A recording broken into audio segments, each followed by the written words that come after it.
Channel does not promote any violent, harmful, or illegal activities. All content provided by this channel is meant for an educational purpose only.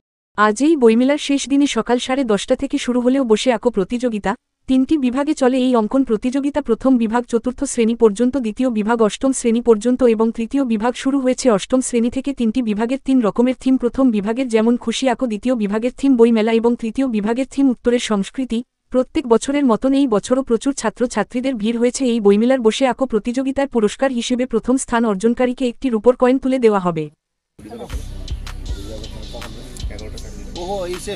আমি চলে যাবো, আমাদের অন্যের জন্মদিন আছে।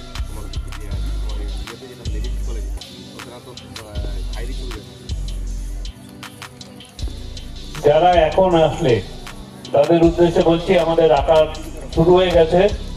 তোমরা আর্ট পেপার নিয়ে আঁকা শুরু করো। টাইম কিন্তু নির্দিষ্ট 1.5 ঘন্টার মধ্যেই হবে।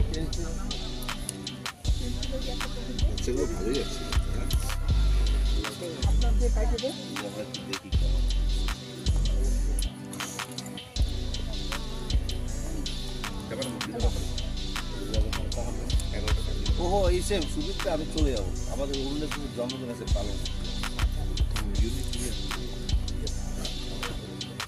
কমিটির পক্ষ থেকে প্রত্যেক বছর বইমেলার শেষ দিনে, শেষ রবিবারে আমরা অঙ্কন প্রতিযোগিতার আয়োজন করে থাকি। এবারও আয়োজন করা হয়েছে।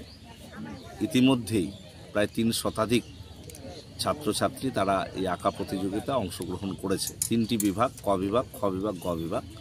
ক বিভাগ 4র্থ শ্রেণী পর্যন্ত, যারা আঁকবে যেমন খুশি আঁকো।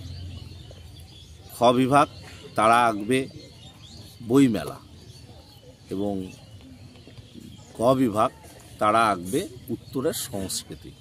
এই 3টি বিষয়ের উপর আজকের এই অঙ্কন প্রতিযোগিতা হচ্ছে। আমরা প্রত্যেকের হাতেই টোকেন উপহার তুলে দিচ্ছি, আমরা কিছু টিফিন তুলে দিচ্ছি, আর্টের সরঞ্জামও আমরা তাদেরকে দিয়েছি, তারা আঁকছে।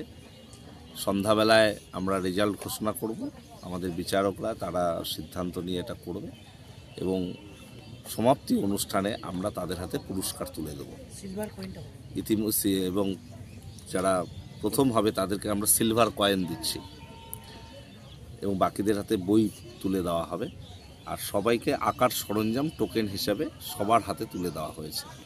জেলা বইমেলা প্রত্যেক বছর এটা আয়োজন করে। এবছরও স্বতঃস্ফূর্তভাবে বহু ছাত্রছাত্রী অংশগ্রহণ করেছে। আমরা আশা করি সুন্দরভাবে এই আঁকা প্রতিযোগিতা সম্পন্ন হবে। প্রথম সিলভার কয়েন তুলে দেওয়া হচ্ছে বইমেলাতে। সিলভার কয়েন এর আগেরবারও দেওয়া হয়েছে, এবারও দেওয়া হচ্ছে।